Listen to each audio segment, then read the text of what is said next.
آقا تا حالا تو مدرسه خوابیدید؟ من تا حالا یه بار خوابیدم. شاید به خودتون بگین چی جوری. یه بار داشتم تو کوچه ها همینجوری راه میرفتم، نصف شبم بود. توی کوچه مامان جونم اینا بودم که یهو یه سگ افتاد دنبالم. سگی که افتاد دنبالم همینجوری داشتم میدویدم، یهو جن جلوم ظاهر شد. از جن ترسیدم، دویدم رفتم. تنها جایی که پیدا کردم فقط یه جای بود که آشنا بود، اونجا مدرسه بود.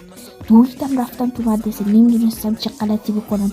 رفتم تو یکی از کلاس‌ها، با کمال ناباوری درشم باز بود. رفتم تو یه دونه کلاس‌ها، یه دونه نیمکت خوابیدم. بعد که بیدار شدم دیدم همه این خواب بود. بعدش مامانم بیدار شد و گفت بچه‌ها ویدیو رو لایک کردن. آقا تا حالا تو مدرسه خوابیدید؟ من تا حالا یه بار خوابیدم. شاید به خودتون بگین چی جوری. یه بار داشتم تو کوچه ها همینجوری راه میرفتم، نصف شبم بود. توی کوچه مامان جونم اینا بودم که یهو یه سگ افتاد دنبالم. سگی که افتاد دنبالم همینجوری داشتم میدویدم، یهو جن جلوم ظاهر شد. از جن ترسیدم، دویدم رفتم. تنها جایی که پیدا کردم فقط یه جای بود که آشنا بود، اونجا مدرسه بود.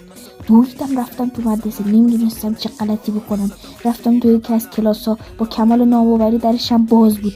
رفتم تو یه دونه کلاس‌ها، یه دونه نیمکت خوابیدم. بعد که بیدار شدم دیدم همه این خواب بود. بعدش مامانم بیدار شد و گفت بچه‌ها ویدیو رو لایک کردن.